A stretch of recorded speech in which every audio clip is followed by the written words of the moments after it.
selon le conseil des méchants. Et c'est mon amour, et si tu veux rester, garder ta chaleur spirituelle. Si tu veux continuer dans votre spiritualité, si tu veux vivre une vie spirituelle saine, l'examiste est en train de nous donner les pistes de solutions. En fait, quand vous parcourez la Bible, c'est rare de trouver des textes comme le psaume dans notre verset. Vous savez pourquoi les magiciens, d'autres personnes, les occultes utilisent le psaume?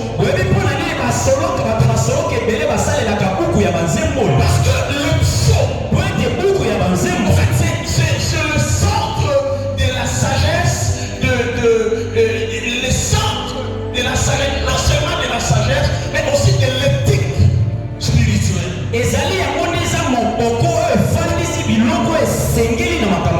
Alors, si tu veux vivre seul un enfant de Dieu, je ne parle pas d'un serviteur de Dieu, mais je parle pour un enfant de Dieu. La première des choses qu'il faut éviter, ne t'assois pas avec le méchant,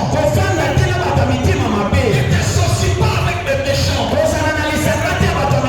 n'aie pas des amis méchants, ne côtoie pas le méchant.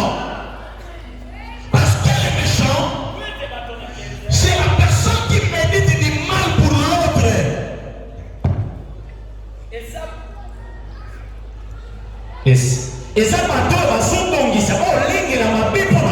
Quand tu vois Michel, le méchant dit, ses frères ici, il est orgueilleux. Ses frères ici, il se voit. Ses frères ici, le méchant ne permet pas à l'homme d'avancer. Alors, la plupart des méchants ne veut pas seul. Il a besoin de contaminer les autres. Il a besoin d'œuvrer avec les autres.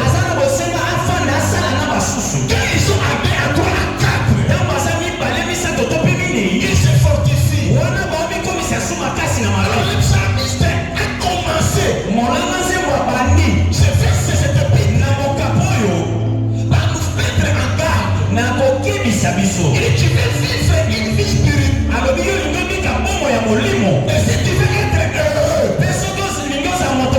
la première des choses, ne t'assois pas avec des méchants. Un méchant, c'est celui qui a un cœur impur envers l'autre. Un méchant ne pas voir quelqu'un avancer. Et un méchant, il peut confectionner un faux témoignage pour l'autre. Il sait que c'est pas vrai. Mais il est dit quand même. En fait, c'est un état d'esprit. Les gens qui n'aiment pas les autres, qui n'aiment pas l'avancement des gens. Quand nous présentons Shekinah, lui, il presse les dents. Les méchants vident de l'estomac. Et la plupart de ces gens-là, ils meurent par l'hypertension. Parce qu'ils ferment les gens dans leur cœur. Ce sont des méchants. Mais un homme qui ne s'assoit pas avec des méchants. Un homme qui n'a pas des amis méchants. Il est là. Et les méchants sont des gens insatisfaits éternels. Répète ça.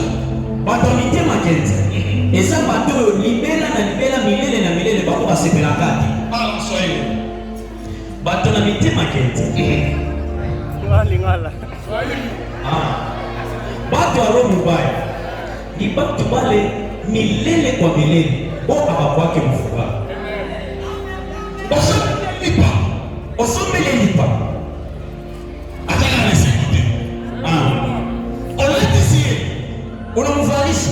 Ataka na sekote. Yesi furai. Ofuteli transport. Unamolipia transport. Ataka na sekote. Yeye furai tu.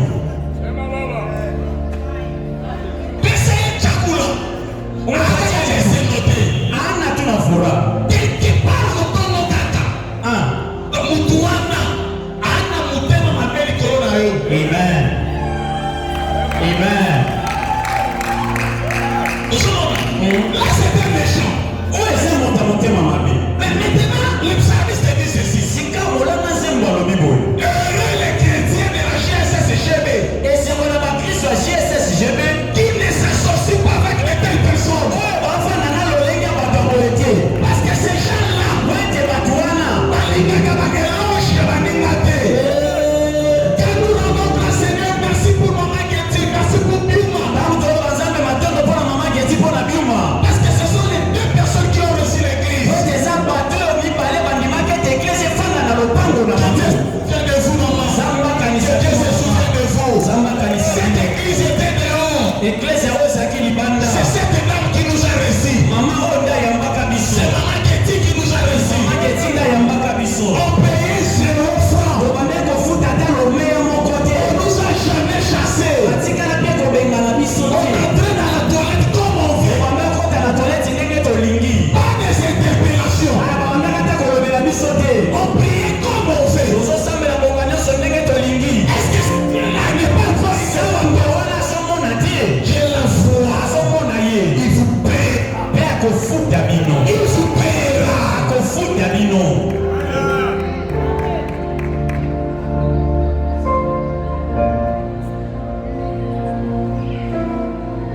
Il dit, heureux l'homme qui ne marche pas selon les conseils des méchants. alobi esengo na moto azotembola te kolanda tolia bato ya mitema mabe. Vous voyez les méchants? omona moto ya motema kenze. Bavandaka te. Bitambola eza na baméchant. Bavandaka te. Mais olukaka mpe nini? eyebani te. Na 12 heures ezalaki pa John. 14 heures akepa mama Eugénie. Na 17 heures aza pa ya papa Jean. Na 18 heures akepa ya mama Kati. Na 20 heures akepa ya colonel Balima. Ozoluka nini? Méchant. moto ya motema mabe. omema kaka maloba mabe. Méchant. moto ya motema mabe. Un méchant c'est celui qui ne supporte pas les erreurs des autres. moto ya motema kenze eza oyo akokaka te komema bambeba ya basusu na motema te. Lui c'est un ondimi océan. Alingaka te. Moindre kaka likasa moindre. Mais la vie chrétienne ce n'est pas comme ça. bongo ya bokristo eza boye te. C'est de se supporter également. eza tomemana na motema. Un chrétien océan. mokristo azali ma ya mbu. Mais quand lui-même tombe dans ça, kasi soki makambo oyo kolobelaka mpona basusu ye moko akuyi na yango. vous lui demandez. otuni ye. Et il vous commence à vous dire. abandi koyebisa bino. Il faut respecter les gens à l'église. ezali kotosa bato na eglize ya kotosa bato. Heureux celui qui n'a pas de méchants autour de lui. esengo na moto na nzinga na ye bato ya mitema mabe baza te. Écoute ma frère. yoka ngai ndeko. Dieu nous impose les familles. nzambe atielaka biso mabota na makasi. Mais les amis, c'est nous-mêmes qui kasi sommes choisis. baninga biso moko nde esengeli topona baninga. Si autour de toi tu as encore des amis pareils, soki nzinga na baninga nazaka bapagani. tu finiras par tomber à chaque fois. okosuka mikolo na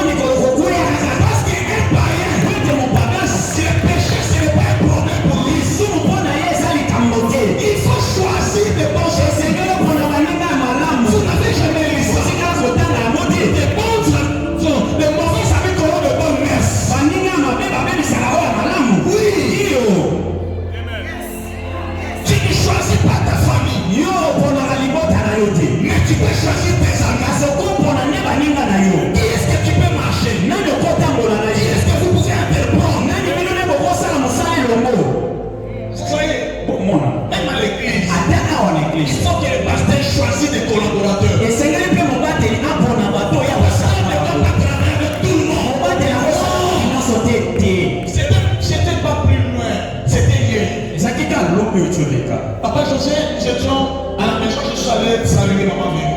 Papa José, nous avons dit que maman Véro. Il m'a dit quelque chose.